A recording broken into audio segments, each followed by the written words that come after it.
All right, here's another play from the Iowa game. This is the first play of the second half, so it's 1st and 10, which I think is important context for what happens here. Ohio State, this is a similar concept to the reception I highlighted from Marvin Harrison Jr. At the beginning of this. It's a kind of a play action under center, basically a two-man, although it becomes a three-man concept when Travion Henderson kind of leaks out into the flat. But Ohio State likes to do a two-man concept here with, in this case, it's Julian Fleming and Marvin Harrison Jr. Julian is at the top of the stack. He's going to run a dig route, and what Ohio State likes to do here is combine a dig and then some kind of vertical route, whether it's a post or a corner, and that's what Marvin's going to run here. He's going to run kind of a corner route deep down the field, and Ohio State is hoping to get safeties and linebackers triggering hard against the run. They don't quite get that on this play. So you'll see initial steps forward from the linebackers. The safeties don't come downhill. They're anticipating pass here. The linebackers come downhill, but one of them does a really good job of gaining depth and realizing it's play action pass. He's the one who ends up actually jumping into the throw window, although there's never really a window here. So, and to compound things, there's pressure up the middle. So first, let's look at that. CJ Stroud at the top of his drop here. Pressure comes up the middle. Really good job by CJ to feel that, to not panic, to kind of turn his shoulders, avoid it, trust that his protection can kind of negate that if he can sidestep it. Resets. Now he's looking downfield to throw. There's really not anywhere to go because, again, Iowa didn't bite on the run fake. So can CJ, in theory, try to set his feet and throw this deep ball to Marvin Harrison Jr.? Maybe.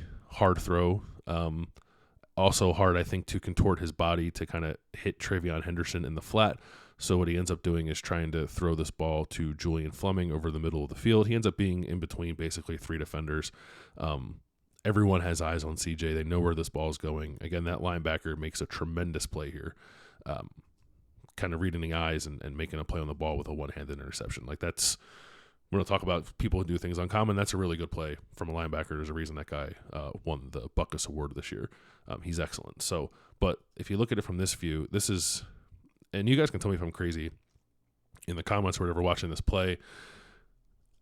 I feel like after CJ sidesteps this here, like right there, can he attack that seam and get 3 or 4 yards as opposed to forcing this ball down the field? Certainly anything short of a sack, well, even a sack because you keep the ball, is better than what ends up happening here. This is just a forced throw to Julian Fleming and a really good play by the linebacker. You don't want that, but if we rewind it to this point here, I feel like he can attack that seam. And again, it's 1st and 10. I would be okay with 3-4 yards here. I would be okay with 2 yards or frankly no yards if the alternative is an interception.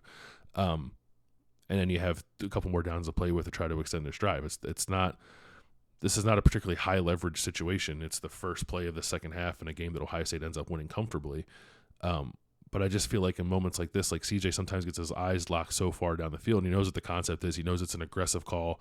He knows it's the kind of call you can score on if it happens right. But this just isn't the right kind of set of circumstances for that. Iowa has this covered. So then what do? Take the check down if you can. I think the way this play got blown up in the backfield makes that difficult.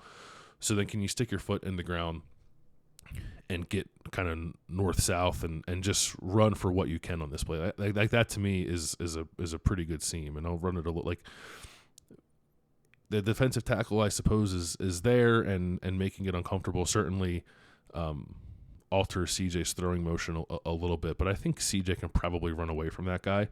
And then you have 33 there by the Big Ten logo.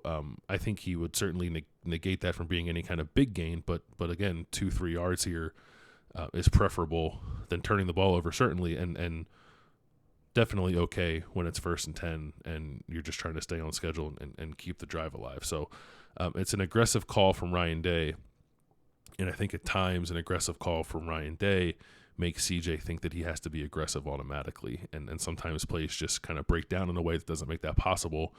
And then it's on the quarterback, I think, to kind of make the coordinator or the play caller right. It wasn't the correct call against this coverage. Certainly they were anticipating something different or anticipating that Iowa would react differently to the play action fake. It didn't happen, so the play is kind of dead to rights. So then what happens now that things are off schedule? I think you'd like to see your quarterback be able to recognize that quickly and get what he can, as opposed to forcing the issue here like CJ does with that throw. And in this game, it wasn't ultimately costly. As I said, Ohio State won comfortably. I just don't know if you can live with similar decision making against a defense like Georgia.